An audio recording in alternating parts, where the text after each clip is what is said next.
And a very good morning to you. We made it in, despite the fact that there is about 6 feet of snow or 6 metres of snow. If you don't really know your measurements very well, like Owen yesterday, who said that there was 29 metres of snow somewhere around the country. No, I just slipped. I was like... slipped on the 29 metres of snow? It was actually 29 centimetres. You mistook centimetres. I got my centis mixed up from my, no prefix whatsoever. But sure, look, it's fine. There's plenty of it out there. It's depending on where you are, depending on how much you cleared away. Those measurements differ, Jar. It's true, yeah. How was your night last night? It's pretty good, yeah.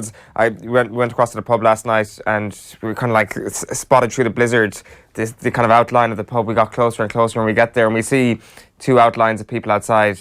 And we're like, queuing to get in. Well, they're standing outside and we're like, oh no, it must be closed. We get a little bit closer, but they're just looking at the menu and we're like, oh, it might be open. We opened the door and the place is hopping, booming. I've never seen this pub as packed in my life. I think I've been in there like twice before and the place was absolutely wedged. Not for Rochdale versus Tottenham Hotspur, I suspect, but because it's snowing and you can do whatever the hell you want when it's snowing, it seems. You can go, and despite the fact that you're up at 5 a.m. in the morning, you can go drinking on a weeknight. That's what people do when it's snowing. You just do whatever you want. So everybody was a little bit later into work today. It's like, the roads are very busy, / my alarm was set for half an hour later. Precisely, yeah. But sure, what else would he be doing? There's nothing to do. All we do is just rock up anyway at 7:45. What time do we go live at? 7:45 in the morning and just do this show anyway. So pretty much no difference. Yeah. So the no little to no prep has become no prep, which is always a good way to be. So there's plenty to talk about on today's show. We have no hurling games to preview this weekend. We expect, at the moment, all of the GAA matches of the weekend are still slated for their throw-in times. Yesterday, the FAI made the decision to cancel all of the League of Ireland games, which seems like it was a good idea at the time, just give everybody certainty over exactly what's happening. A bunch of the horse racing is already off as well, but we're expecting an announcement relatively soon from the GAA that... how playable will pitches be after the freeze that we've already seen, not to mention the fact that at 4 o'clock today, apparently, Armageddon is literally on its way. Yeah, like Croke Park is probably going to be playable, and that is going to be the only pitch you'd imagine that's going to be playable in Leinster and Munster, and that's kind of irrelevant when you think that it's Kerry that Dublin are hosting. Nobody's going to be able to make that journey up given the conditions outside. So there's no point leaving until tomorrow to call off these games, because that's what they've said. They're making a decision on Friday, or they'll make their announcement on Friday. And it seems to me that the GAA now realise that these things need to be called off, but they're thinking to themselves, we said Friday, so we're sticking by Friday. We're not going to tell anybody what the story is until Friday. And to be in their defence, the hurling thing could be a real screw-up, as in, like, when are they going to fit out in these fixtures now for the hurling league, and in terms of there being no other week to fit them in. So I presume that's what the delay is, but they should follow the lead of the League of Ireland and just call them right off, because those pitches are not going to be playable. Well, obviously they wouldn't be following the League of Ireland lead, because, that would be... independent thinking. Yeah, exactly. Obviously they can come to their own conclusions about the weather. Yeah, exactly. They've got windows, I hope. And I presume they don't just live in like kind of a shielded box where they can't actually see the conditions outside, but who knows. So yeah, like maybe they're looking out in Croke Park today and they're like, there's underfloor heating on this pitch and none of the other pitches around the country matter, but I'd be highly suspicious if that's actually the case. Call off the games it would be my suggestion at the nearest possible opportunity, because it seems that not much is going to change. Like Friday evening, everything is still going to be a frozen tundra out there. Come Saturday for a lot of these games, the thaw won't have come. And the other issue is that nobody will be able to get to where they're going, because obviously all public transport is going from noon today in Dublin. Most of the intercity stuff is gone. There are signalling issues on the trains. Look, we're not going to do too much on the weather, because ultimately everybody's bored listening to how crappy the weather is and what the situation is. Like, we're going to talk about the impact of it on some of the sports events. But like, if you want that stuff, it's wall to wall everywhere else. Yeah, it is. I know people who are like, oh my God, stop telling me about this. I understand the weather's bad, shut up. We're like stuck in the house. We need some entertainment. So that's what we're going to do. We're going to give it to Eddie Jones today a little bit. We're going to talk to Tommy Walsh and Shane Stapleton, who allegedly is on his way in. He's got a battle in from Ballsbridge. He's a hardy hurler living in the south side, playing for Coola from Tip. He's on his way in. He's going to talk to us a little bit about why fullback is the position on the field that you put your best defensive athlete. And sure, look, we'll let Tommy Walsh either agree or debunk that theory, and we'll also talk about where exactly everybody else is at this point in the season. We'll get the very latest on the rape trial in Belfast from Frank Graney. We'll talk about the fixture chaos just a little bit. And Joey Carbery talked to us yesterday about the season that he's having at the moment, his recovery from injury, and just how ready he will be if he's called upon to fill in at number 10 at any point in the two biggest games of the season now. The games ratchet up in intensity, obviously, with the Six Nations as you continue to win. So, will we go through the papers? Yeah, we can do. We'll start with the Irish Daily Star. It is snow on the back page, but inside the sports section, inside the newspaper, they are going with, "We're not quaking in boots." That's always an encouraging sign for Arsenal fans. They're not terrified out of their minds ahead of this clash with Manchester City, which is slated to go ahead tonight at the Emirates Stadium. I would suggest that Arsenal fans perhaps don't want that fixture to go ahead, given... You were taking that "we're not prepared for this" thing right up to its limit. We're like, normally we would doubt out which papers. A little bit of like opening up the... come on and see how it works here. You're just like, yeah, I'll take one of these papers and maybe we'll get some of these consistency of headlines. It's kind of like a Jack in the Box. You've got a Wenger story there as well on the back of the Herald. Wenger furious, sack looms, but the sack isn't looming. They're not going to sack him. How are they going to sack Arsene Wenger when he's made them millions and millions and billions and billions and billions over the years? So I'd be amazed if that ever happened. Sport hit hard by the weather, that is the truth.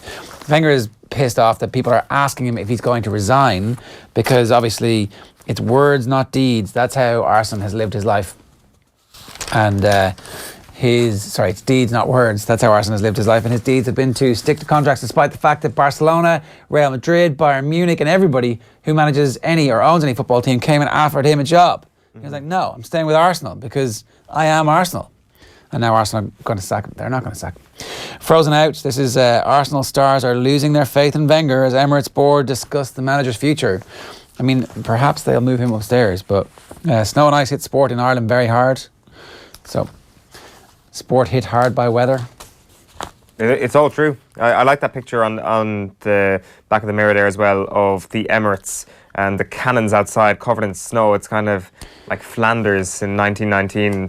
That's the level of drama we've got here. And Wenger, you would imagine, this is the first time we've seen like some level of a player heave within the club. I don't want to say a heave, but certainly a cohort of players met yesterday, apparently, led by Per Mertesacker. Jack Wilshere is going to have his wages cut by 20 to 25%.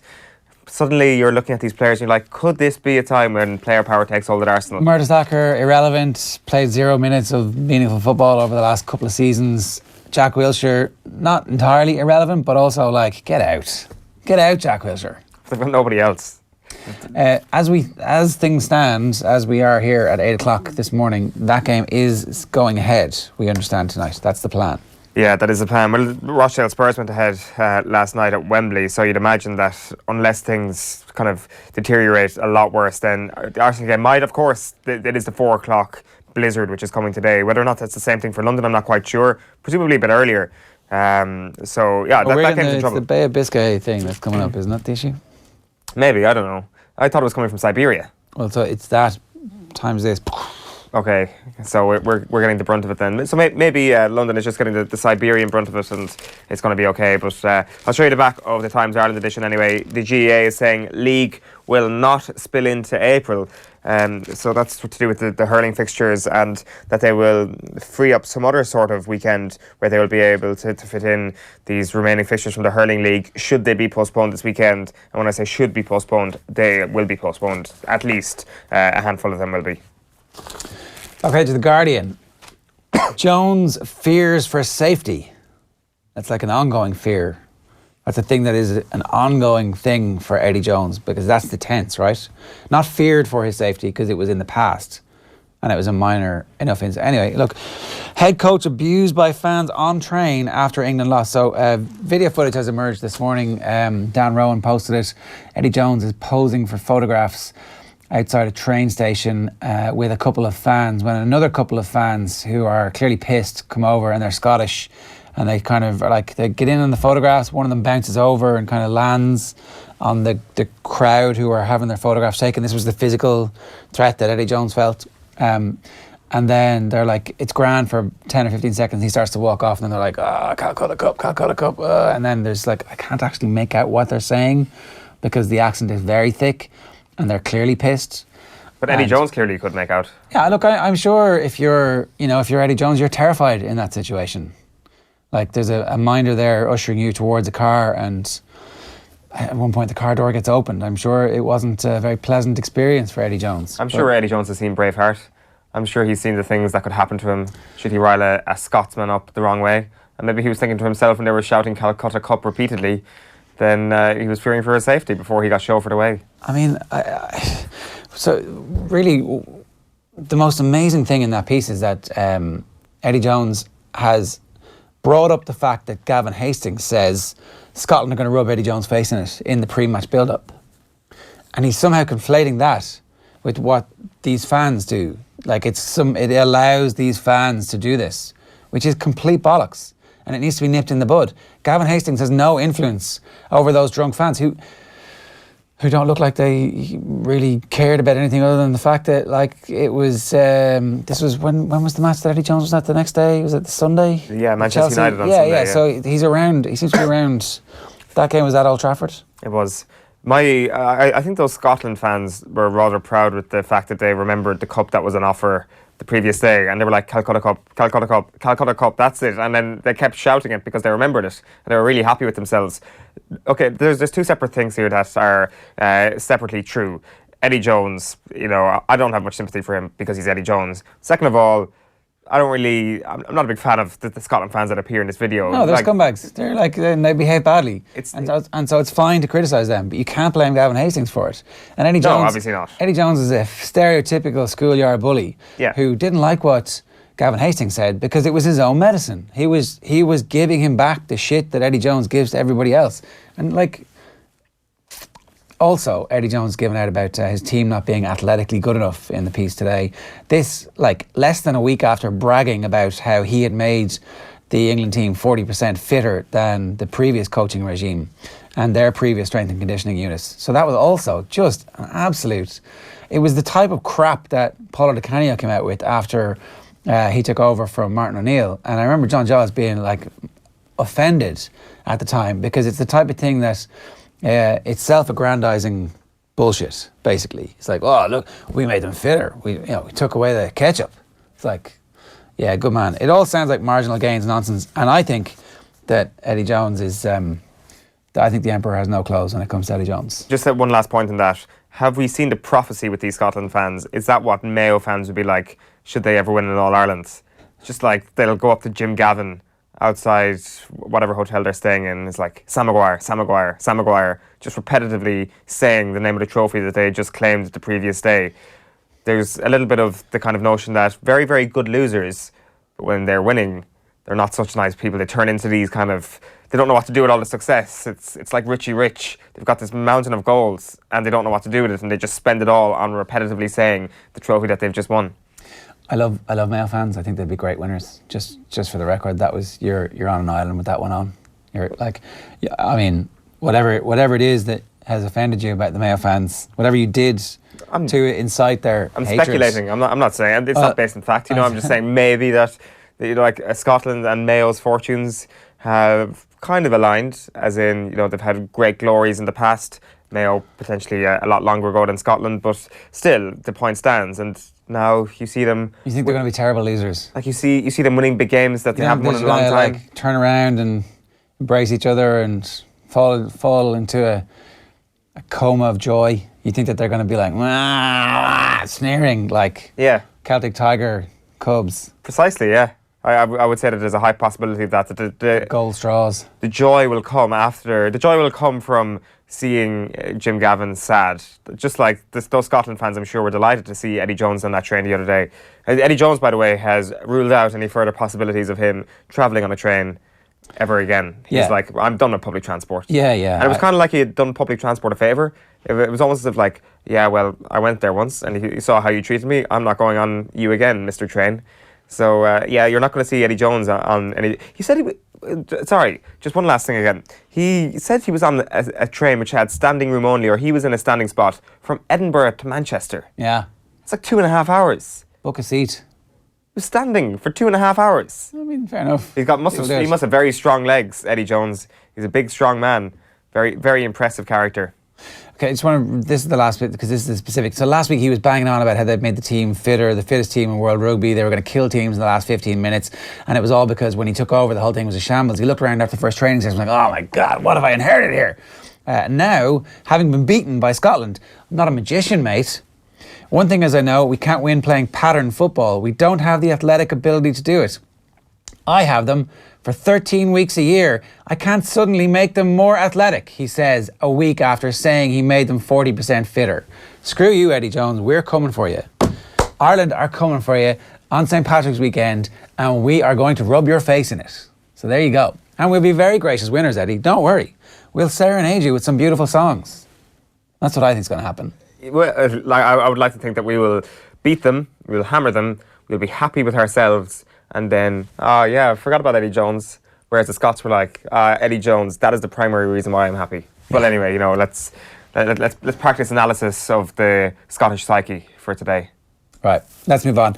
If you want to get in touch with us, drop us a comment in whatever stream you're watching this below. You can always send us emails as well. offtheballam@offtheball.com, I believe, might be an email address. If that bounces back to you, well then just hit us up on Twitter and we'll fix that for you. Because it might also not be an email address. Is it an email address? Just open your DMs and everything will be fine. It's not an email address, you've just been told. Well, I think our DMs are open on Off the Ball AM, right? Okay, yeah, so you can get in contact that way, privately. Look, my DMs are open. Are they? Yeah. And I'm telling you, it's not a great... No. It's like, I have one guy who keeps emailing me links to stories that we've covered on the show about 18 times. Like, oh, you should cover this, you should cover this, you should cover this. I'm like, we did. We'd never cover that. We did. What are you talking about? And it's like, I keep getting these messages like, oh, you've got a new message. And I'm like, where's the message? But it's actually, he's adding to the same message again and again. There's literally 10,000 story ideas. That's the least salacious sliding into DM story I've ever heard. Well, there's no dick pics. It's true. Yeah, I would like to think not. It's like, oh, by the way, as well as a story I've just suggested, here's something else. Oh, God. All right. So we are here for you today. We're not sure if we're going to be here tomorrow. We will definitely be putting out some content for you at 7:45 if you're up early. And obviously, we're hoping that we're going to be back live on the radio on Friday night. We're definitely going to be live on the radio tonight, he says, landing his colleagues in it. And not entirely sure if they have any plans to be in this evening or if they've already brought something to you. I suspect that there will be a live radio show as well tonight. So as ever, if you want to get in touch with us, follow us on Twitter @OffTheBall, @OffTheBallAM or @OffTheBallRugby. Now, let's move on.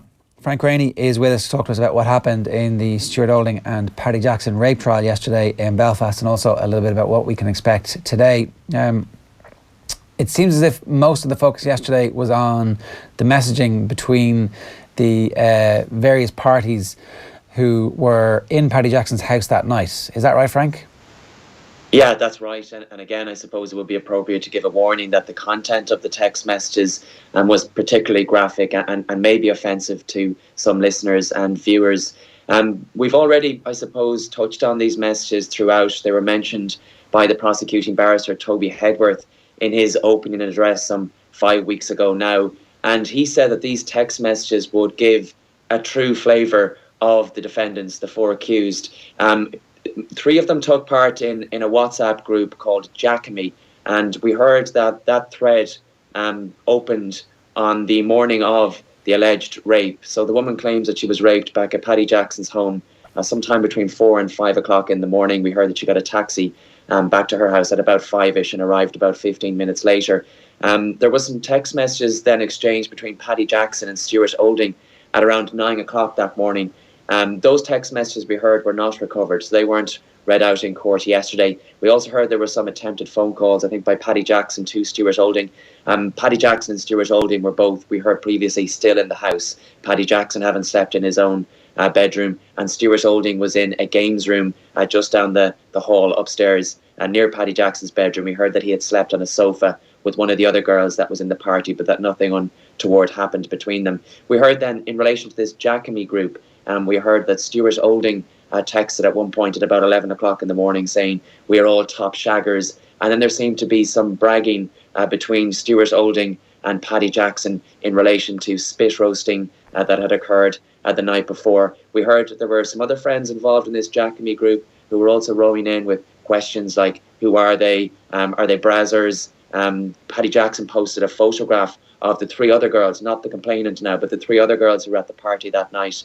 Some of them were sitting on Blaine McElroy's lap, and others were sitting beside him on the sofa in the downstairs, in the living room downstairs in Paddy Jackson's home in Oakley Park.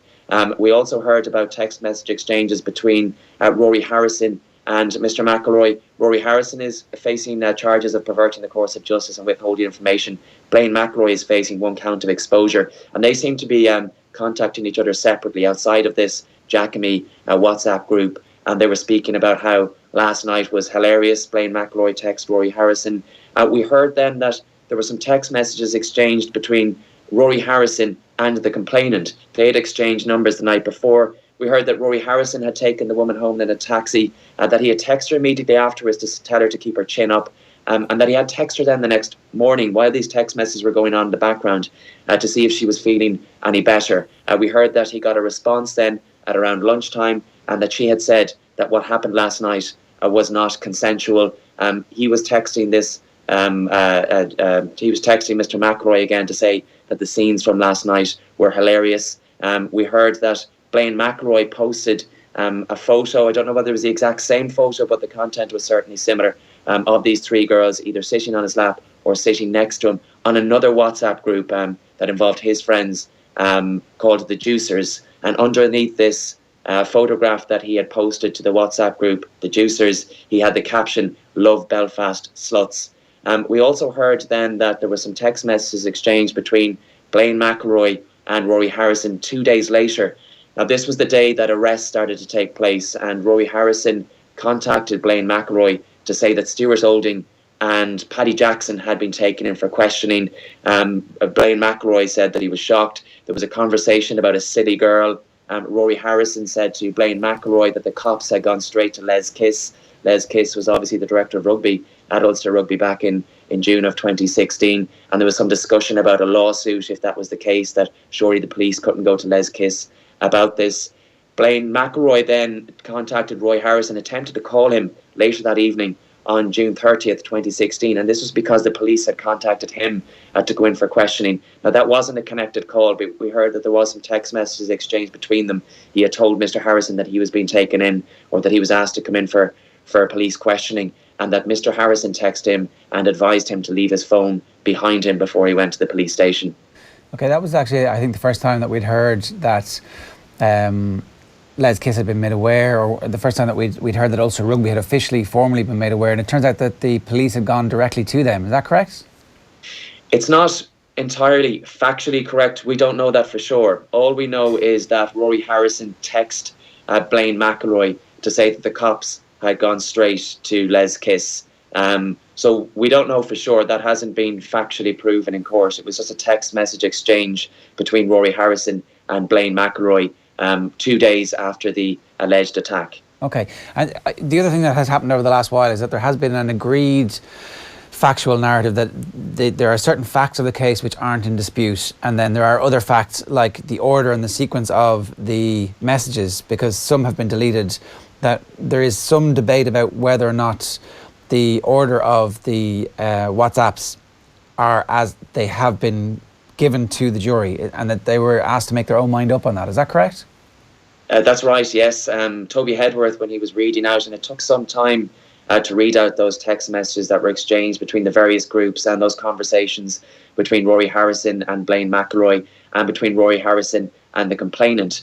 But Toby Hedworth did give the jurors a warning at one point, particularly in relation to text messages exchanged between Rory Harrison and Blaine McElroy. He said that some of those text messages, indeed series of text exchanges, had been deleted. So he said it was entirely up to the jury to decide on the precise order. There hasn't been agreement between all sides as to what order they fell in, because these text messages would have obviously been recovered after the police had seized their phones and whatever technology that they would have available to them. They're able to recover the phones, but maybe the precise order, they weren't able to stand over that. So Toby Hedworth just gave the jury the text messages were read out, and he told the jury that they would have to decide for themselves what precise order they came in. Now, he did mention in his opening address that there was one text message in that particular sequence that has not been recovered, so that would obviously skew the precise order of things. So that will be left to the jury to decide on when they eventually go to begin their deliberations.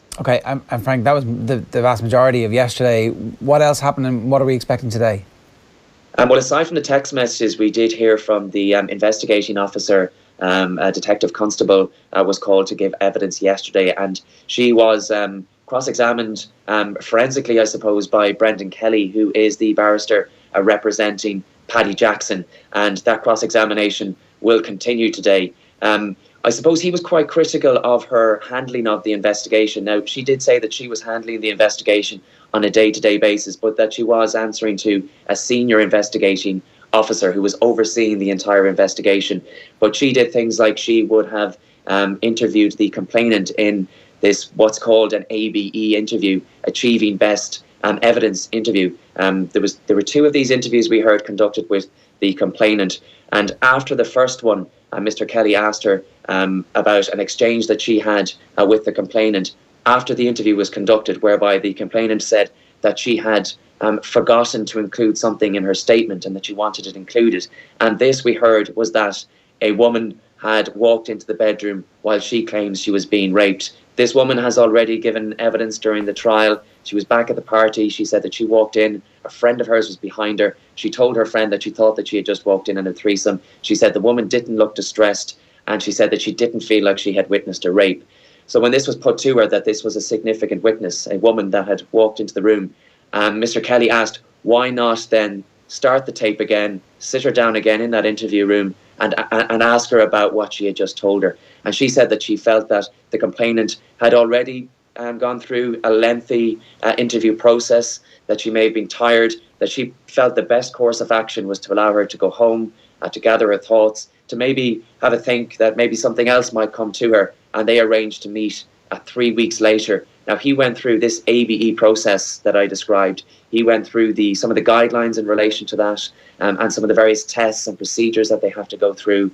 And he, again, was continuously questioning her about that. He couldn't get his head around the fact that she had allowed the complainant to leave the police station when she had come forward with what he considered to be a very significant witness having walked into the room. And she said she simply didn't have any answer, that she felt it wasn't appropriate and that it was best practice to allow her to go home after that lengthy first interview and to bring her in again 3 weeks later to conduct a second ABE interview. So her cross-examination didn't finish yesterday evening before the jurors were sent home. It will resume this morning at 10:30. Okay. Obviously, the weather here has wiped out most public functions. I don't know what it's like in Belfast, but is there a possibility that the weather will impact this trial and that it might even go on a little bit longer? Possibly, and we've had delays already. The trial was initially set down for 5 weeks. We've already been told that's not on track.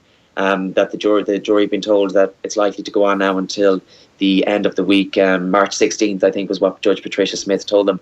The beast has landed in the north. It wasn't snowing yesterday, but there is some snow showers outside, and the Met Office, just before I came on with you guys, I checked the local Met Office, and there is a yellow status warning in place. So public buildings are still open. I know that the court service down south have closed. The likes of the CCJ and the four courts and the district courts are not open today, and indeed they'll remain closed again tomorrow. We haven't been given any indication as to whether the weather will affect the courthouses up here. I suppose we'll have a better idea as the morning goes on, but the beast has arrived, and if it gets any worse, there could be more delays in this particular trial. All right, Frank Rainey, we'll leave it there. Thanks very much. That's Frank Rainey, our courts correspondent. Obviously, stay tuned to the various radio stations that Frank reports to for details on that case, and obviously follow him on Twitter as well. Now, we're going to talk hurling with Tommy Walsh and Shane Stapleton next, but first, here's Marcus O'Sullivan, the running legend, middle distance legend, on Off the Ball the other night. Really, really interesting piece. Here he is about his own personal relationship with coaching. I think once I got into coaching, I actually was miserable. And I don't hesitate to say it, I thought I had made a huge mistake in terms of what direction I was going in life. I actually had excelled academically. I think I was just a slow starter out of the gates. Once I got to Villanova, I had a degree in accounting. I'd gone back to do my MBA. finished my chartered exam accounting. I was in the middle of my CFA, Certified Financial Analyst exams, and this coaching job came up, and it wasn't truly the direction I felt destined to do, and I felt kind of obligated. It's your alma mater. You need to kind of give it back. Maybe we'll give it a shot and we'll see. And the people that I was interviewing with all were excited about me doing the coaching, not doing the business stuff. And they were all saying, give it a go, give it a go. And after that first year, the only silver lining in it is that I never regretted doing it, because I finally realized what my coaches had done for me athletically.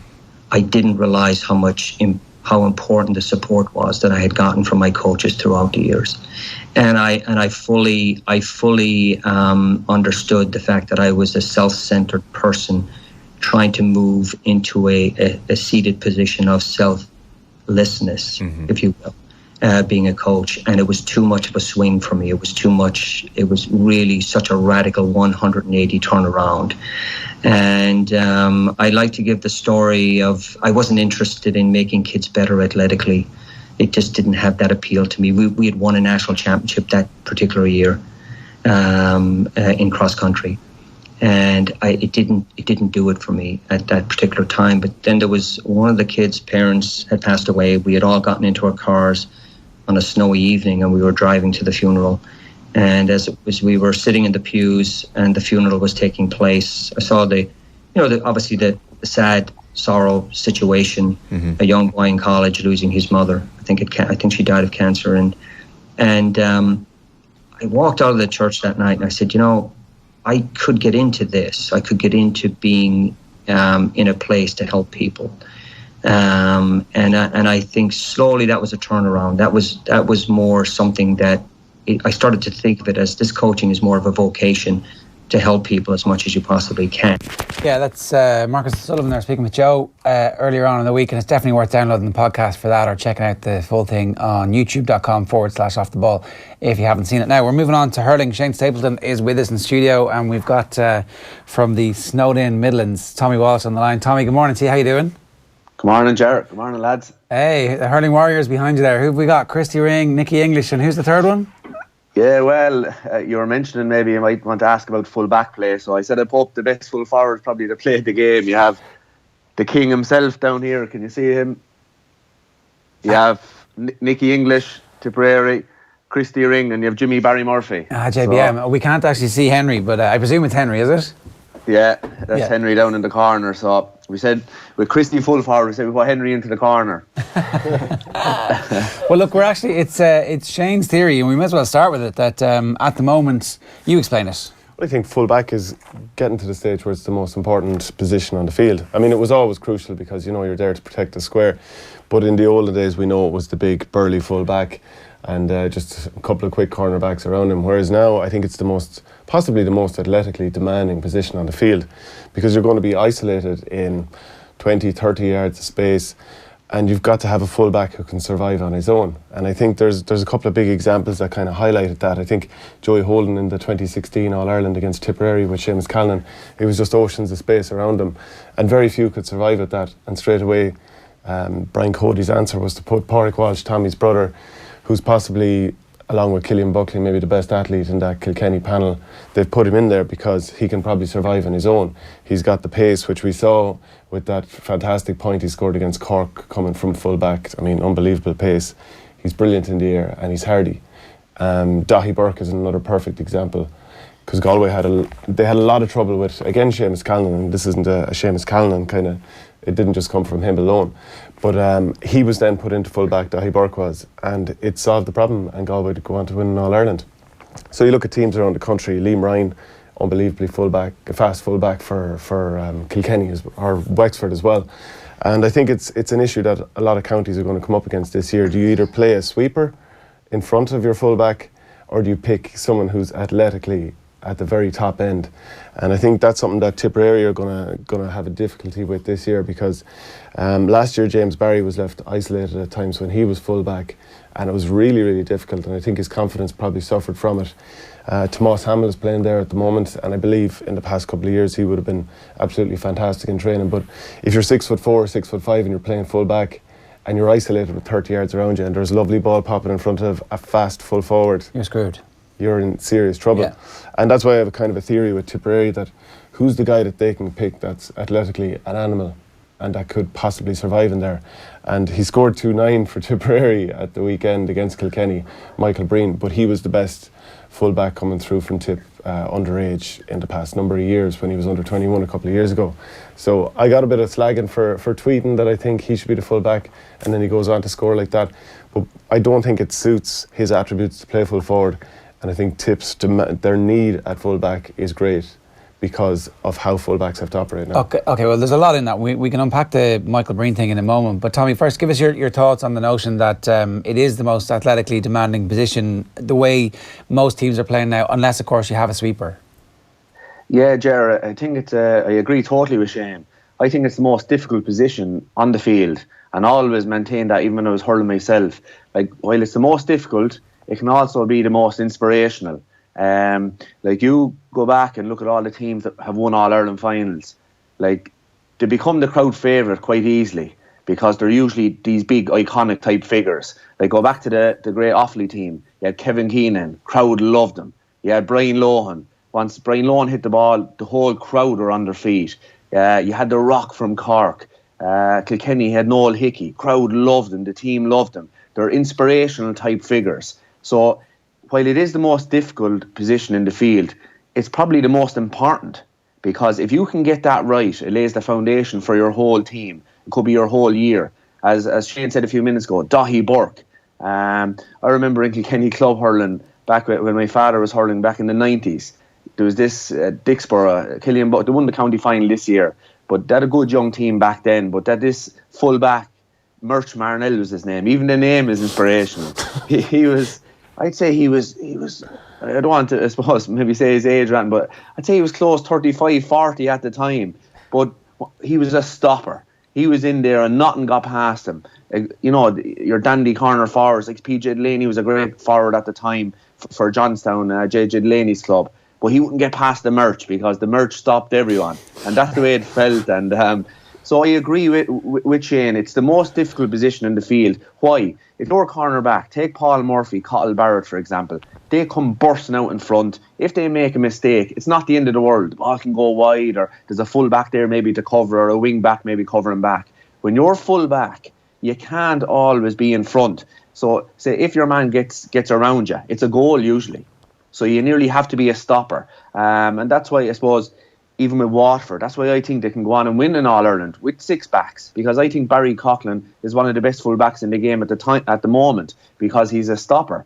He mightn't clear 100 balls, but he'll stop guys getting in and getting goals. Like I was looking at, you'll think I'm probably mad now at the moment, but I was looking at a form a guy gave me a few years ago, a player's guide to hurling. I think it's back from the 70s, or says here, rule changes approved by Congress in 1974, so it must be the 70s or 80s. But it gives the function of a full back, Ger. And it says, well, to tell you how long ago, one of their functions was to organise the back line for semi-penalties, so that wasn't fair yesterday. But how times have changed, but what really changes at the end of the day, their motto, like the goalkeepers, should be safety first. Their main aim is to get the ball out of the danger area as quickly as possible. Close marking is absolutely essential, making sure to be at the safe side, which is between the forward and the goal. You go to JJ Delaney, Ger, when he was in our team. JJ could have cleared probably 10, 15, 20 more balls every game. But because he was full-back in his later years, he had to adopt that safety-first approach. So as well as being excellent athletically, you have to be, I suppose, have a great head, that sometimes you can't play for yourself, you have to play for the team, and you have to adopt that safety first approach. There is a lot in it, I know, Ger, but most difficult position in the field. It feels a bit like JJ was the original solution to this issue, that he was one of the most athletically gifted players on the team, but also did have that kind of sense of ability to read the game. And essentially, Brian Cody's done something fairly similar with Porrick, moving him back full back. It's like, here's somebody I trust who I know is a brilliant hurler, and he'll bring the attributes of the hurler and the athleticism to the full back position. Yeah, that's right. Now, the thing with it is, like the question we have to ask, why are they playing Porrick full back? And And I think like it just goes back to experience. And Brian Cody was there when Seamus Callan scored, was it 2-8 or whatever he scored in the All-Ireland finals. A big score, Shane probably knows. 13 points, 9 from play. Yeah, 9 points from play. So basically, I think Brian Cody, that he's thinking of the big day, and he's thinking that when it comes down to it, possibly it could be a 15 versus 15, I suppose, traditional style game when you get to that stage, and he will need Parg there full back just to I suppose sturdy up the ship. But it's a different game. It depends on whether they're playing the traditional way or whether they're playing versus a sweeper. If you're playing versus a sweeper, I don't think it's a big issue, because there'll usually be only 2 guys in there with a sweeper. But if it's 15 versus 15, Ger, I think it's very important that your full back is right. We're probably going to end up talking about Wexford and Kilkenny shortly, and it's just, if you look back at the Leinster semi-final that they had last year, Colin Fennelly was isolated in full forward, and there actually was Liam Ryan man-marking him, and you had Sean Murphy sweeping as well, and they couldn't handle him, because I'd say Tommy would probably agree that Colin Fennelly is arguably the best athlete in the whole game. So if any team is going to isolate a weakness that you have back there, even 2 men, on this occasion, I believe he won a penalty. There was yellow cards for both Liam Ryan and Sean Murphy. They stopped feeding him at one point for about 20 minutes. Yeah. They didn't give him the ball. Like, what are you doing? Just give him the ball. He's killing them. And that's the problem. So if on your team you have someone who's athletically as imposing as Colin Fennelly, why wouldn't you try to feed him time after time after time? And I think that's a feature of hurling these days. Another kind of interesting side note on that, like Owen O'Donnell is another guy who came through for Dublin last year. Now at the moment, obviously they're struggling badly, down a lot of players, but he's a guy who's able to survive on his own. He cleaned off Seamus Callan in a league game, even though Dublin lost by 18 points last year. Liam Ryan, I think there was a game recently against Cork, and he kept overlapping his man and finding himself, even though he started midfield, started full back, kept finding himself at midfield. So I think that might be part of Davy's game plan, maybe, that anyone can attack from anywhere to some degree, especially when you have sweeper. And that would be the evolution of the sweeper system, is like, instead of you just sitting back there, that actually you push forward every opportunity you get. Well, that's it now, like, because there are no stoppers anymore and you're a stopper only. You have to be able to hurl every position. Now maybe a forward can't play as a back and a back as a forward, but if you're in that middle 8, you got to be able to move through the different quarters, and if you're a back, you got to be able to play anywhere at the back. And just, I know you're going to jump in there, but just one other thing I noticed from a full back line, that Aaron Graffin scored 2 points from cornerback for Antrim against Dublin as well. So you see that this is kind of something, along with Pádraig Walsh scoring that great point, it's evolving the whole time. Yeah, absolutely. It's interesting though when you list off the calibre of player you're talking about here, and I think we've established so far that it is the most important position on the field. But it seems to me as well, there's only about a dozen lads in the country who you'd be fully confident of playing in that full-back position without a sweeper in front of them to actually execute the role of a full-back close to perfectly. So I'm wondering, Tommy, is the sweeper the only way of actually protecting a weaker full-back? And I don't want to use the word weaker, basically anybody outside of those 10, 12 full-backs that are kind of in that top rung who can handle full-back on their own. Yeah, well, Owen, I think it depends. Listen, if you have a great full-back, it gives your team a much better chance of winning the All-Ireland. Like, you go back to, I suppose, we'll say we'll go on from the full-back, but even the full-back line is so important. Like, you look at the 2008 All-Ireland when we beat Waterford. Like, they talk about, I suppose, the collapse in the second half, but any team that scores, I think we got 2 goals in 2 minutes.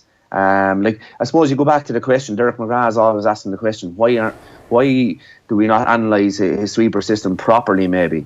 And again, it goes back to the question, why are they playing with this sweeper system?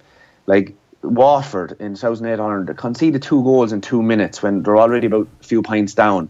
It was kind of game over. They played Limerick when they were just after beating Kilkenny in the league final 2007 on. And they were probably at the peak of their powers at that stage, and they were after beating Cork after a replay up in Croke Park in a quarter final. They met Limerick then in the semi-final, and everyone just presumed they were going to steamroll on to the All-Ireland final. They got caught by Limerick. They conceded, I think, 5 goals, I think, that day. So I think it's just so important that I don't really agree with the sweeper system, because I think when it comes to the crunch to win the All-Ireland, you're not going to win the All-Ireland with it, bar you're playing another team with a sweeper. I think you just have to find the best way. So, horses for courses. If you're playing, you mentioned Colin Fennelly, well, don't maybe put someone that will suit Colin Fennelly. You probably have to put a stopper on Colin Fennelly, someone that will concede maybe 2 or 3 points. You put a hurler on Colin Fennelly, suddenly he misses a ball, Colin Fennelly's gone around you, and it's a goal. So sometimes you're better off towards, if you have a big full forward, a big strong guy who is dependent on strength, well then maybe put a guy there that can hurl away, because that guy probably is not going to do a whole lot of damage if he wins the ball anyway. He's just there to break it up. So I think, I would go away from the sweeper system, and I'd be thinking horses for courses, maybe change it around game to game. Why do we think Derek McGrath persists with it then? Well, I think it's going back to the past, and you look at all them great Waterford teams, like they were in, I'd say you could count all, like I'd say the 2 hands wouldn't be enough for the All-Ireland semi-finals these guys have played in. And I'd say goals have been an important issue in why they haven't went on to win the All-Ireland, as in conceding goals. So I think Derek McGrath said, well, listen, I'm going to go in here, I'm going to change up this, and I'm going to sort out this goal problem. That if they were thinking maybe if they had this sweeper system versus Limerick in 2007, they would have been in the All-Ireland final. Maybe against Kilkenny in that 2008 All-Ireland final, that 10 minutes where we dominate wouldn't have happened. It would have been a total different game. Few more games, I suppose. They played a lot of semi-finals. So I think Derek McGrath is I suppose trying to learn from the past of Waterford. Like, he's a Waterford man, a staunch Waterford man. There's no one, I'd say, in Ireland would want to win an All-Ireland for Waterford more than Derek McGrath. We see that as in interviews. We see it last year, taking time off school, just totally dedicated to the cause. So I think that's why he's persistent with it, is because he's trying to learn from the past Waterford teams. But I don't agree with it, He was on the show last night, and it does definitely sound like this is going to be his last year in charge. Have a look. So you're back teaching, are you, for the year, or what's the plan? No, I was back till January. I'm out now at the moment, Joe. Yeah, I'm back out again, so I'm on parental leave at the moment. Yeah. And so, what do you want to say now before a headline kicks off that says McGrath forced to leave teaching again due to inter-county commitments? What's the point you want to make about it? No, there's no. I had 14 weeks left on my youngest son, Oren, and look, I think I've told you already, in terms of without making it a big deal, it's probably my last go at it, like in terms of 2018. So I just said, 14 weeks, I'll give it, I in between that I have a midterm break, I have the 2 weeks Easter holidays, I have the last week in May, so it's only about a 10 week parental leave as such, and I just said I'd give it 10 weeks of absolute effort and get the balance right, more balance right in terms of spending a bit more time with the kids as opposed to the hurling, and that's not becoming that's obsessive with the hurling, but I think the prerequisite of parental leave is that you have 2 children, and that's why you're there to look after them as such. And I think I've been spending a little bit more time with them, trying to help a little bit more with them, if you like. But yeah. Seemed to have had a bit of problem with the end of that, but I think he got the gist of it anyway. He's on parental leave. I think the obvious thing is that we had this sense that it was the last year of Derek McGrath. He's formally said it now. This is probably going to be my last go of it. I wonder if they win in All-Ireland, does he stay on? I'm not sure. You just wonder what will happen for Waterford after he leaves, because there's a huge void to fill there. Ever since the first year he came in, you could just sense how deeply he felt what they were doing. They lost their relegation playoff to Dublin. I remember being in the dressing room with him, one of those cold, dank Walsh Park dressing rooms, and he just looked like a guy who was broken by the defeat. Broken-hearted, I should say, not broken by it. And just going down to different press conferences with him, the way he's just the ultimate hurling nerd. He's going on about a match that happened 20 years ago, and he can tell you exactly what a guy scored. And he started talking about some player's stats, and he scored 5 points in one game, 3-4 in the next, or whatever. And you just wonder who is going to be able to take this on, because a lot of people within Waterford don't even agree with what he's doing in terms of the sweeper. Now, I completely see why. It's not, in my opinion, it's not because he doesn't trust the backs, it's because he doesn't have the forwards. If you think back over the years with the John Mallah and Owen Kelly and all Dan Shanahan and all these different types of guys, these lads could all put up a fair all score on their own. Yeah. Whereas now he's had to put, I said this before, he's had to put Brick up in the forwards to be a ball winner. He's had to move Austin Gleeson up the field, who we know can be unbelievable. Pádraig Mahony's there, but he doesn't have too many stellar forwards after that. So I think you've got to shore up the back and hope that you can use that midfield. Everyone from midfield forward is a scorer after that. Does it matter to them if they end up in a relegation playoff, or do they need a quarter final where they actually have another meaningful game? Like, the confidence from the victory in Cork is huge for them. do they need a few quick wins here? Well, I was thinking a lot about it last night because I had a feeling this would come up, and I think, there's always this talk that league is league, and that's fine unless you have a particularly bad ending to it. If things go very badly, then it sets you up very poorly for the summer. Like, you think of Tipperary last year, they got hockeyed by Galway in the semi-final, and all of a sudden it took them a long time to get right. They lost to Cork in the Munster Championship. You think of Clare in 2013 when they won the All-Ireland. They went into relegation. Do you think of Galway last year, like, getting hammered by what was the B team that Waterford put out in the quarterfinals, and then they recover from that and they don't get beaten again for the rest of the year? Yeah, and there's something like 10 games, 10 wins in a row ever since. You think Limerick last year, they were probably felt like in John Kiley's first year, they're building up to a nice year, then they get hammered at home by Galway in the league semi-final, and then their year it's poor. And it'll be important for Limerick to beat Galway this weekend, in the way that it's not particularly important for Tipperary or Kilkenny to win the league, but to just come through with players and not to all of a sudden have confidence broken. I think it's just to survive the league for a lot of teams. Just a quick one on McGrath for Tommy before we get into kind of this weekend's games. Like, when it comes to Derek McGrath, we all know how important he is, but I don't think it's until he'll leave that we realise just how important he is. That there's almost an argument to be made that when you look at the likes of Brian Cody at Kilkenny, that he's created such a culture there that success could prevail for a few years afterwards. Whereas in Waterford, it does feel very kind of centred on Derek McGrath, that if he leaves, the culture might, to a certain extent, fall apart. Yeah, it's a good point to make. Like, I think on his, like, he's the ultimate leader, really, as regards dedication to the cause. And I suppose talk is cheap. It's all about actions. Well, Derek McGrath, does the actions. Like, when he says he's committed, he is committed, and we can see that by everything he does. Why is he taking time off work? He said it exactly. I know myself with 2 kids, what the story is regards spending time with them. So I think no matter what happened, whether he was working or not working, he was going to spend this amount of time preparing this Waterford team. Why did he take the parental leave? He said it exactly there, I think, to spend more time with his kids. So he can do both now. Like, we see with all the managers now, like, there's a lot of teachers, so they're kind of professional managers, really, for the summer months. And Derek McGrath just wants to do that because it's his last year now for the next probably 6 or 8 months or whatever is left in the season. But I think what he has said, like, the most important thing we hear in any sport, like the New Zealand rugby players, it's all about culture. The Irish rugby situation at the moment under Joe Smith, it's all about culture, setting standards. Well, I think when you're doing that, you're looking to the future. And I think he's after setting a standard and a culture of what has to be known to be an inter-county player. Systems and tactics, that will all change. We don't have to worry about that. But if the culture is set right, I think you're onto a winner. And I think that's why Derek McGrath is a winner for Waterford hurling. Waterford hurling people, while they'll agree or disagree with his tactics, we can all fall out for a short while over things like that. But as regards the long-term view for Waterford, he's a great man, because he's after setting the standard that whether he finishes up this year or next year or whenever, it will be left in a good place. What do all the great teams now at the moment say? We want to leave the jersey in a better place when I'm gone. This is not about me, it's a team game.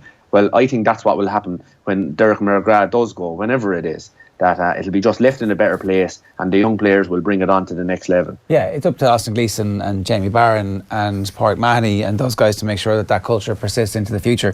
I do want to ask you about the league is league point as well, because there's a sense that there's a little bit more riding on the game between Wexford and Kilkenny this time than there would be, perhaps by virtue of the fact that the Walsh Cup ended the way it did and there was a bit of animation on the sideline between the two managers and a bit of stuff afterwards in the press. I mean, maybe we just enjoy that kind of stuff and the managers are like, it's gone for them, but maybe they're human beings and they bear grudges too. Yeah, you'd hope they would. Davy and his troops, they're coming to town. The minute that Welsh Cup was over, we were already talking about when the next league game is. We couldn't wait for it down in Kilkenny, because that's 3 times in a row. Up in Kilkenny twice, down in Wexford Park, so it's not kind of a Wexford Park thing or an All-in Park thing. This is everywhere. Wexford have beaten us the last 3 times. It's not a case of them surprising us with surprise tactics. We know the way they hurl now, and they've still beaten us. So we've been looking forward to this match now, hopefully, and just looking out, the snow is outside, still falling. So hopefully it will go ahead this weekend. But Kilkenny people have been looking forward to this, and there will be a huge crowd, if weather permitting. There will be a huge crowd there. I think there was 10,000 at the Tipperary game last Sunday. It was like kind of a All-Ireland final a few years ago. I don't know where you at the game, Shane, but basically a score was treated with lads jumping up in the stands and cheering. The backs of the stands were full with guys, Kilkenny, Tipperary. The Kilkenny crowd, I suppose, after being so successful for so many years and then not being so successful the last 2 years, the supporters are really hungry for success at the moment. So we can't wait for this game Sunday. And to me, it's a great game for us to get, because a few weeks ago we played Waterford, 2 or 3 weeks ago, and finally we seem to get to grips with the sweeper system, where tactically, we have tried, because when I was there, we were trying to play around with the ball that bit more as opposed to launch it in my last year. But it still didn't seem to come to fruition against the sweeper team, the Wexfords and the Waterfords, say, particularly last year. So it was great to beat Waterford down in Welsh Park, playing the game. I presume it was up through the lines. We had a challenge match that morning, so I wasn't at the game, I was just watching on telly. But it looked like they were playing around, they weren't just launching it up long. So Wexford played the very same style as Waterford. So it's going to be a great match for Kilkenny to see where we're at. We know what way they're playing now, so it's time to beat Wexford. Just on that, Oisín Langan did the post-match interview with Brian Cody after that game and talked to him about, so you're playing, it's clearly very different, and there was not talking about that. Just because I'm just going to talk for a minute now and stare you down, and definitely not going to answer the question about how you're definitely playing the ball around a bit more. It was like, no, definitely not doing that. And Kilkenny apparently never did tactics, even though back in the 2000s they're the team with the deep lying wing forwards. And I actually always wanted to ask Tommy, did it coincide with Mick Dempsey coming in that Kilkenny sort of embraced football-esque wing forwards, whereby Wash your mouth out. Up and down doing the old graveyard shift constantly? Do you think there was a bit of a Mick Dempsey influence in that? Listen, no, we didn't do He already tactics. doesn't want to tell us. But Brian is kind of, sometimes he appears to be a black and white individual. You don't survive since 1999 as the manager of an inter-county team if you do everything black and white or in the traditional way. Brian Cody has always adapted. You go back to the 2000s when we were all following Clare with our physical fitness. That kind of, I suppose, changed with Cork and their running game. Then it changed again with Tipperary and their movement. Then you had the changing up of Galway, where everyone kind of changed. A corner forward moved out to the wing. Next play, he moved in centre, and so on and so forth. And then the sweeper system came along with kind of Clare in 2013. We went on and won 2 All-Irelands again. So Brian Cody has always changed. So him and his management teams have always been open to change, and it's always about the future. So Shane, I don't think, he's always looked at how to win, really. So you're not going to answer the question. It was a savage win, and yeah. Okay, I've had long-held suspicions. It's a big game for Wexford, though. It's a big game for Wexford because, we've seen the progress, Ger. We've seen last year they've I suppose been promoted to Division 1, which are there this year. They got to a Leinster final. This year they've got their wins. They're safe for another year. And what's next for them? Trophies. It's time for Wexford now to move on to the next level under Davy and win trophies.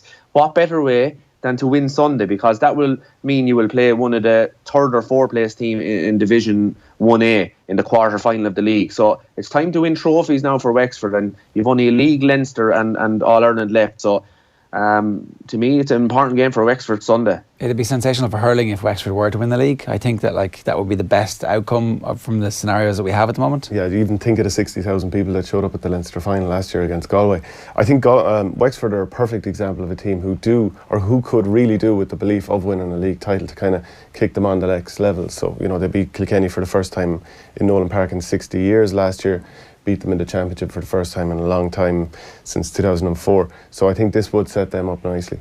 Might just get a quick word in before we wrap on Galway Limerick, of course, which is a de facto 1B promotion playoff. We've kind of discussed it on the show before that promotion clearly isn't that important for Galway after what happened last year. But for a team like Limerick, Tommy, who've been stuck in 1B for 8 years at this point consecutively, this is actually a huge game for them, weather permitting, of course, again, if they win at the weekend. That's a big step for this young Limerick side. It is on. It's a massive game. And I'd even say it's a big game for Galway because, you're looking at the All-Ireland champions. I'm just trying, I don't know nothing about Galway this year because they haven't been on television, any TV games. They haven't been, in the media that much because no one's really noticing them at the moment. The same kind of with Limerick.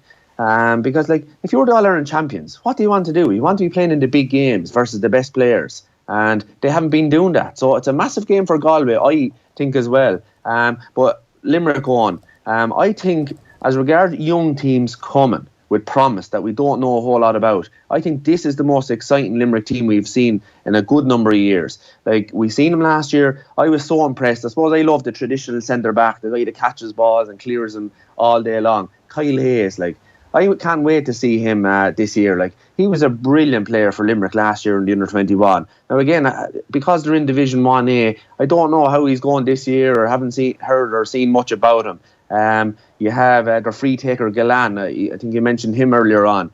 Like, all great, say, championship teams have brilliant free takers. Like, the day is gone, I suppose, when in the early 2000s, probably 90s, if you were a 7 out of 10 free taker, you were a brilliant free taker. Now, with the way the ball is and the time that's put into, I suppose, the game now, a 9 out of 10 free taker is nearly what you need now. And Galan seems to be that guy. Like, I always thought the best teams, the free taker mightn't be playing well. You look at his name after the game is over: 1-7, 1-9, 2-5, and you mightn't even notice them much in the game. And with Galan, Limerick have a player like that now. So to me, Owen, they're down in Division 1A for too long. It's time for them to get up hurling with the top 6 counties in Ireland, and I suppose really drive on. It'd be kind of ironic if they did actually get promoted this time. Like, they've been down there for years without their Napirsig players, and also with a lot of guys away with colleges throughout the season. I spoke with Neil McManus, the Antrim star man there during the week, and he's played against both Galway and Limerick this year, and he just says that the aggression coming out of Limerick at the moment, he'd kind of go along with them. And you know, Galway have been flying under the radar, and what better way than wearing camouflage? Yeah. So I think it's for Galway, they probably need a couple of tests at this point, because it's all well and good saying we'll fly under the radar, but they probably don't know where they're at the moment, because they're playing against teams that they haven't need to be anywhere near their best, and they're still winning. So I think, you know, they could get a land pretty soon if they end up in a league semi-final and they're just not ready for it. Yeah. What do you make of the camouflage, Tommy? Yeah, well, sure, it's like the winners write the history, Ger. Like this time last year, we were all saying you'll win nothing hurling away in Division 1A down in that second division. Now, because Galway went on and won the All-Ireland, suddenly we're talking about that's the place to be. You know, you're better off nearly being relegated, as Shane said, to come in under the radar, being camouflaged. Listen, he meant their jerseys, though. The actual, I don't know if you've seen their away jersey. The change of jersey is actually proper camouflage. Sorry, yeah, they're beautiful, but they're like the white boots. You'd want to be hurling well in them. I don't think our fathers or grandfathers would be too happy if you're not hurling well and you're wearing camouflage jerseys or white boots. No, it's very Kardashian. Here, I got to ask you, so beside the Hurling Warriors poster, what's the other thing over your right shoulder? Yeah, so I put that up. Can you see that clearly? Just a bit, yeah. There's a headline there. It all began with a Brown and Nolan medal. Yeah. I'll try and bring over the phone to it, see does it work. Oh, yeah. So what is it? Can you see that now? Yeah, definitely. So that's my... I put it up there, you know, you might notice it or might not, but you did, so it's great. That's my grandfather, Paddy Grace, the man with the cap and the hurls and the suit. So he played for Kilkenny for many years, and he was the secretary for the county board for many years, but just a hurling man. Like, he talked about me that I love hurling. This man loved hurling 100 times more than I did. He was the man in Nolan Park that he wanted all the kids to be let out in the field, because he said they're the future. And he would never let anyone hunt the kids off the field. And who's he shaking hands with? The greatest of them all, Christy Ring. So that's a brilliant, brilliant photo. And what I loved about that is we're talking about elitism at the moment. And I know that the new GA president was talking about the development squads, and we have to move away from elitism. We're the GA, we're about community. Look, there you have two great men, and look at the young fellas looking up at him. This is an All-Ireland final, the 1954 All-Ireland final. Cork were after beating Kilkenny, and the young lads there in shaking hands with Christy Ring. Look at the crowds that are at the match. Like, to me, that's the GA. That's what we're all about. So I said I'd put that up there. One of you might know us, and then we could talk about it. But it's you know, we have to stay away from elitism. The GA is about the community where everyone is involved. So it's inter-county, it's club, it's everyone. It's a kind of a 50-50 kind of a thing. So I just said I'd put that up there for that. Yeah. And like unbelievable sportsmanship too from your grandfather, who's obviously lost and is devastated by the loss, but still goes over to shake the hand of Christy Ring. Yeah, but sure, that's the way hurling is, and that's the way it always has been. Like, you know, you're devastated, you're down in the dumps, but you go over and you say, listen, that's the way you're trying to teach the kids, and that's the way you were taught by your own parents and coaches. You shake their hands and say, listen, I did everything I could. I might have hated you for that 60 minutes, that 70 minutes on the field and for the few minutes beforehand. But it's over now. We're both hurling men. We all come from clubs. We all come from hurling families, and we're all the one. So it's, you know, it's nearly kind of it's a relief even to shake a hand after getting bet, because at least you can just say, listen, we did our best and we weren't good enough. Let's move on, you know, and you can kind of, you can let it go. But no, it's a beautiful thing in the GA, and you know, that's a great photo. Oh, it's an amazing photo, and it's a great one to have. Tommy, enjoy the snow day. Thanks very much. Yeah, thanks lads. Bye-bye. Tommy Walsh, brilliant as ever with us this morning. Before we let you go, you've been in Antrim. You mentioned there that you were talking to some Antrim hurlers during the week. You were talking to a bunch of them, Shane McNaughton in particular. Yeah, so he's got a fantastic story. He hurled for Antrim for years. He was part of that team that had a great win over Dublin in 2010, I think it was, at Croke Park. Dublin as well, yeah. Yeah. And he's decided to become an actor. So he applied for the Stella Adler Acting School in New York, and thousands of people apply to that every year, and he got in. Like he seems like he's going to go far in it. He had a role in The Fall. Actually, I think the scene was deleted for a finish, so he was a bit torn up by that. Maybe he's not that good, but he just has a great, interesting story. And his club Cushendall, like he's Sambo McDaughton, like the greatest Antrim player of all time, who played for the county from the age of 16 to 34. And would love to still be hurling as well. I got a little piece with him that will probably play just before the championship as well. So Shane has just decided, you know, in the GA world or in Irish society, it's very hard to stick your head above the parapet and say, I'm going to become an actor, because people are like, well, who do you think you are? Yeah. So, it's just a great little story, and I wish him best with the acting. And we have a little clip here of a teaser for the doc to come. Shane McNaughton. I am an actor from Cushendall in County Antrim. Explain your first ever audition, both how you felt and also what you were doing. First audition, it was in Queen's Student Union. I remember pressing the elevator button to go up to the 4th floor to do the audition, and I was in the elevator, and I was just going to get out and leave again. I can remember thinking about it now, it gives me anxiety. But I mean, after that's one lesson I have learned. Just getting outside your comfort zone and things like that it's something I really enjoy now. But then at that time, that was a big step, you know. Is there any role in the history of film that you wish you could play? I wish I could play. Or could have played? Or could have played. Taxi Driver, Robert De Niro. I love to shave my head, that's why. So club is where it all started for you, and possibly your best day playing for the club, biggest day perhaps, was your last competitive game of hurling. Can you talk to us about that? Yeah, the All-Ireland final. I mean, that was our dream since we were about that height, to play in Croke Park. I remember running about Cushendall hurling pitch pretending I was playing an All-Ireland final.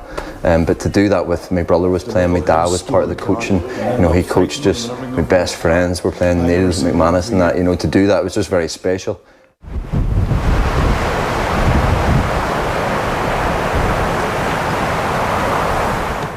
Yeah, it's a beautiful part of the world. It really is. It's amazing.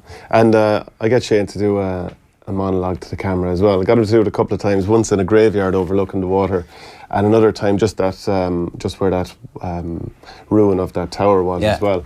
And I think it looks pretty cool. And he's a good fella. What part of the county is Cushendall in? Because it looks amazing. North Antrim. Always a 3-hour drive from Dublin. So that's as far as you can go. It's worth spending a week up there and going Ballycastle, Cushendall, Carberry, Ropebridge, the Giant's Causeway. Definitely, that's like all a tourism ad right there. Yeah, all the tourist shit that you see is totally 100%. It doesn't do justice to it. And as a Game of Thrones fan, you definitely love it too.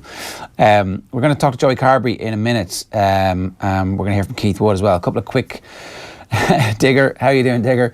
How did Kilkenny ever win a match? The players would only have wanted to drink pints with Tommy Walsh every night and listen to him talk. It's amazing. Asked Tommy about his thoughts on Pádraig playing full back. Well, we heard those. I think, Pádraig is now one of the most important members of that team. It's experience, it's athleticism, it's hurling ability. It's like clearly you won the trust of the manager when he's sticking you in full back. Even last year when they lost that Leinster semi-final, Porrick had been injured for 6 weeks and he came back into the team. But because of that full-back position being so isolated and so tough, they decided to throw him in centre forward. And he ended up, I think, hitting 3 wides. He obviously was a bit rusty and he was taken off. But that just shows how tough it is and how important he is, that there was such a knock-on effect from it. A couple of quick things for you. Obviously, we think we're going to be here tomorrow morning, but we're not entirely sure. Probably everybody's going to be evacuated from here pretty soon. But I should tell you about this. In an ironic development, our #OTB Saturday panel this week with 3 Irish summiteers of Mount Everest has been postponed because of the snow. We will be rearranging. We hope to have Roger McMurrow at John B and at Mortel Everest in studio soon, so you can get your questions in for that one. So I don't know what the Saturday panel is going to be this week. I presume it's going to be something really good. Oh, what are we talking about now? There's nothing to talk about. I wonder. Tommy on. I wonder those Everest mountaineers, those sort of people who go along the footpath in South Dublin on their skis. Like, did you see those people yesterday? No. Like, on your skis on the footpath, give it a rest. They're his cooler teammates. What are you talking about? I no offence to your cooler teammates, but take the skis off. I came along in a bag of 10-10-20 fertiliser. Old school for me, like. Did that work? Toboggan. Oh, you came in? No, that's a toboggan, of course. Yeah. Sorry, I thought you meant you were like putting the. Come on, man. Anya Owen was also complaining about. I was looking at the news last night, and there was a bunch of people skiing. I was like, holy shit! Maybe we do have a future as like a gold medal winner in the Winter Olympics. And then it was like Kilkenny Hill. And the Irish Winter Olympic team, wasn't their press conference also cancelled because of snow? Yeah. But Bubba, our friend Bubba Newby, came home though. He was on the news last night and he was pretty hyped. He was pretty. He says life is pretty gnarly right now and he's looking forward to getting back to Salt Lake City. Right, so Joey Carbery is up next. He's part of Canterbury's Rising Strength video series. It's a 3-part video series which charts his career to date and his meteoric rise, really. Really good stuff in Clontarf in particular in that one. Although obviously a tie was the most important part of his development. Anyway, the 3-part series did look at the role that the clubs in the youth game in Ireland play in achieving success at the pinnacle of the sport. And you can watch those all on Canterbury's social channels. We're going to hear from him in a minute. First though, here's Keith Wood's take on Ireland's win over Wales and particularly the performance of Andrew Porter on Wednesday Night Rugby last night. I'm afraid of my life of Scotland, and I got really nervous coming up to the game last weekend, and maybe we're infecting the Irish attitude too, but I'm nervous about it because Scotland did a cracking job on England. They really did. They played brilliantly well. They don't win away from home. No. All right, to rugby, and I'm delighted to say we've got Joey Carbery on the line. Joey, how are you doing? Good. Thanks for having me. So my folks are snowed in Athy. I don't know how yours are getting on. The snow is pretty heavy where I am at the moment, so a good day to be sitting by the fire, really. Yeah. On a day off, do you like sit there and veg out and eat badly like the rest of humanity, or are you actually like, strictly measuring your calorie intake and you got the electronic scales out to make sure you get the right number of greens and proteins? I suppose we try not to eat badly, but then there's always that little bit of temptation. So, but no, day off really is kind of just to regenerate and make sure we're recovering well. So food does help with that, eating the good stuff, I suppose. Yeah. How are you getting on at the moment? Like, what's your general sense of fitness? Like, how close to fully 100% fit do you feel at the moment? I feel really fit at the moment. I've been doing a lot of conditioning while I was injured, and then coming into the games and the training, how intense it is, really helps with the fitness and getting ready for the games as well. So, I'm feeling pretty good at the moment. How difficult is it in the situation you're in at the minute where you're coming off the bench and, it's international test match rugby in the Six Nations and you've got to get acclimatised really, really quickly? Yeah, it is tough. But then, again, we try and simulate training to be almost like a game standard and a game tempo. So the body gets used to it and the lungs get used to it from training a bit, but then I suppose you can never really properly prepare for how tough a game actually is. So I suppose mentally you just have to be ready for what's going to come. Yeah, do you allow yourself to get immersed in the hype that goes with Six Nations games? Because some people, that really benefits them, and then other people crumble under that sort of hype. I suppose you have to be mentally strong because how tough the games are, and over the 8 weeks in camp it is tough. So then the environment we're in, and we're pretty confident we're working hard at the moment. So we're really enjoying things and building towards Scotland because we know how tough they're going to be. What's life like adapting to being in a subs role? How do you actually prepare yourself mentally? You know, you've got to be mentally tuned in, obviously, but you don't know what time of a match you might likely be called into it. So how do you actually get that ready? What do you do to make sure that you are switched on the moment that somebody taps you on the shoulder and says, right, off you go? Yeah, that's the toughest thing about being a sub, really. You might come on, like Andrew Porter did against Italy in the 3rd minute, or you might come in for the last. So I suppose it's just being nailed on with your detail, knowing what you got to do, and I suppose trying to mentally prepare for different scenarios that might come at you, and just making sure that when you get onto the pitch, you bring something and add to what you're doing. Are you trying to be relaxed while the game is on, or are you trying to actually kind of, you know, play that moment? Like, are you sitting there visualising what you'll do, or are you actually like as in tune with the ebb and flow of the game itself? Yes, especially as a 10, you kind of have to try and see how the game's going and what the tempo's like, and it is tough, and you kind of trying to keep a calm mind, because if you get built up too early, you might tire yourself out a bit. So I suppose just keeping an eye on what's happening and trying to mentally prepare yourself as well. And would you be good at this stage at figuring out how a game is going and where you can exploit the weaknesses in an opposition match in Test rugby, or is there a lot of instruction coming from the coaches? I'd say it's a bit of both. We obviously have to be able to see and adapt on the pitch to what we might see. There might be different holes popping up, but then we also kind of do, the coaches give us a few tips and a few things where we might be able to get them. So it's kind of it's coming from both sides. Obviously, Joey, people have been wondering what your best position is, and the different roles that you're actually capable of playing is a massive benefit in terms of making sure that you're in squads and match days. But I mean, clearly at some point you want to nail down a starting position.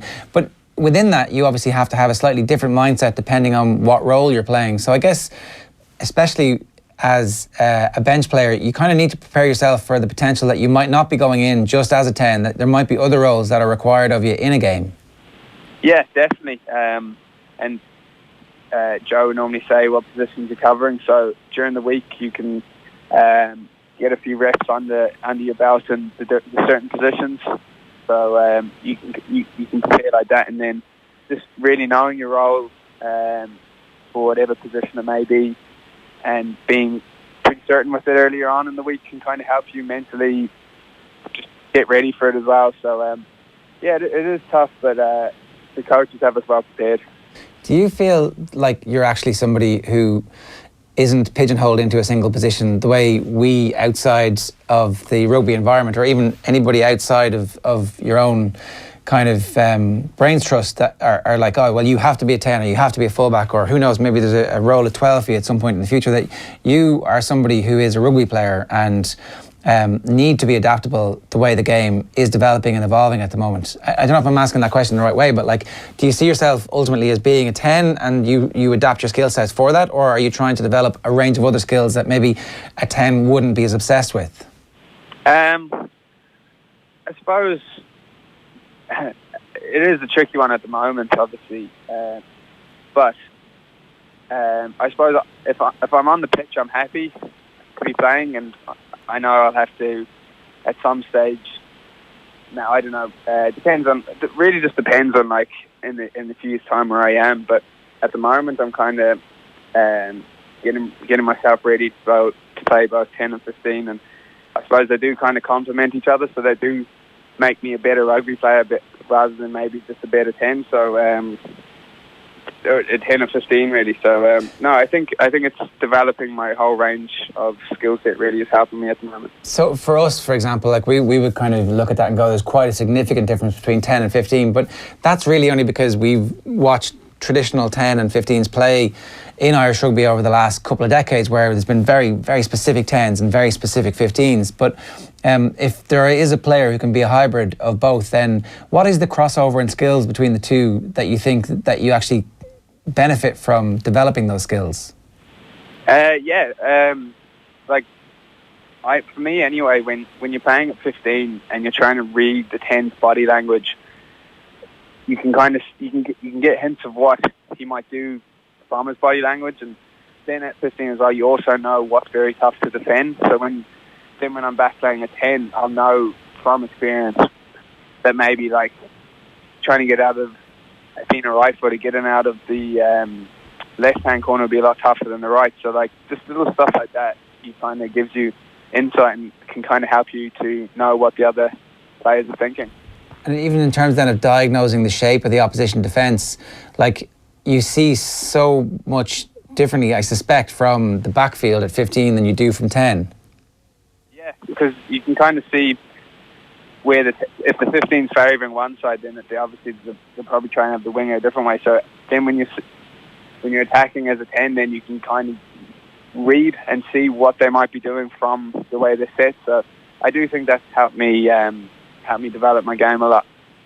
Nick Winkleman of the IRFU was saying a couple of weeks ago that if one Irish rugby player was to make it in the NFL, he said it would be you, and he put that down to your spatial awareness and what you've just been talking about there for the last couple of minutes, that identification of space and that exploitation of space. And then he also mentioned your ability to sidestep opponents and the lateral running that you're so competent at. Is that something you're aware of? I'm not sure if you watch a lot of running backs in the NFL, but that sort of style that we don't necessarily see in rugby, but it could have a huge future if it's done very well.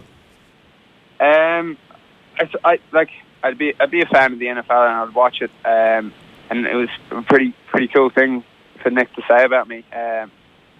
But being able to change direction is a big thing, and especially being a small guy, you want to be able to get out of the way of some of the big fellas. So I think I've kind of developed that along the way, and it was a great compliment to get. One of the things interesting I always find about watching the NFL is that like they diagnose, for example, a blitz comes and everybody says Tom Brady loves seeing the blitz because he knows that if there's somebody coming at him defensively, then there's space behind him. And I was thinking about this in advance of talking to you, like how quickly are you diagnosing what the defence is in the middle of a play? Like as a 10 getting the ball, say, off the back of a scrum, it's coming to you. What's your spatial awareness there? Like, what are you trying to assess? Is it generally a set move where it's predetermined in your head, or are you taking the ball as long as you possibly can to see what the look the opposition defence are giving you? Yeah, being able to see and read what the defence is doing while playing the play is pretty tough. And I suppose our plays we have, it might be 4 or 5 different options. So being able to read the defence quickly it helps, because you can make the right decision a bit earlier, and then you can make the right decision a bit better because you know what they're doing. So I think it's hugely important as a 10, especially in phase play, because you come up against different defenses that might come off the line very hard, and then obviously, as you said, that there might be a bit more space, but then you have to know how to get to the space. So I think that comes with experience, and doing video on the opposition during the week and knowing what their habits are helps a lot as well to be able to read and see what they're doing. It seems to me, Joey, that sort of awareness will be improved by playing in different positions along the back line, because you get an understanding of those different roles and it gives you a better understanding and a better reading of the opposition. So we've mentioned 15, we've mentioned 10, and Brian O'Driscoll has said on this show recently as well that you could have a future at second receiver and potentially play at 12. Like, I'm sure you could see the benefits in that yourself as well, in terms of getting another position locked down and increasing that understanding we've just been speaking about for the last few minutes. Yeah, the players outside 10 have probably a bit more time to be able to read what the defence is doing. So having people outside you who could see and give you calls really helps as well. I'd like to be at 12, obviously, but I'd love to be on the pitch as well. So if that means playing at 12, then I'm more than happy to. And playing outside someone like Johnny would be pretty easy, and that makes my job a lot easier, I suppose. Having played 15 with him at 10, so 12 would be quite cool, and I'd like to see myself as more of a Matt Giddo style of 12 if I was to play, rather than a crash 4. I wouldn't have the size for that, I don't think. Speaking of legendary Southern Hemisphere players, you've said previously that Dan Carter has always been your childhood hero, and I understand you've met him potentially a couple of times. I think you said that you met up with him around November, around the time of the Ireland-Denmark football match. Like, what are you discussing in those sort of conversations? Is he giving you advice, or are you kind of big into asking questions with him in terms of how he succeeded in terms of his technical capabilities? Yes, the first few, we were kind of chatting to him initially. It was kind of just a chat to get to know each other and just asking questions. But then talking to him as well, he said when he first came onto the scene, he was 12, playing outside Angie Mertens and Carlos Spencer. And he said it was the best thing he could have done for his development and learning from them. And he said one of the biggest things he got from them was learning how to take responsibility and how to give authority. So to hear that from him opened my eyes a bit to actually noticing how to use those skills. And it's the huge skills when you're playing a 10 to be able to give the right form of communication and give reassurance as well to the players around you. So hearing that from him gave me a lot of confidence and shows that playing outside Johnny will definitely help me develop. Yeah, because Johnny's clearly somebody that we all know is well capable of, I suppose, instilling his level of authority on a team, and it can be done in very different ways. His sense of competitiveness is incredibly high. Do you see yourself being kind of moulded into that sort of player, or is it just the Johnny Sexton mentality that you could kind of stamp your authority on a team in a very different way, let's say? I suppose everyone has their own way and different styles of giving authority, so to notice how he does it, I might be able to bring it into my game, but then I think every player is different, so it'll be hard just to almost be moulded into his ways. Yeah, you're talking about leadership really and developing your own leadership skills.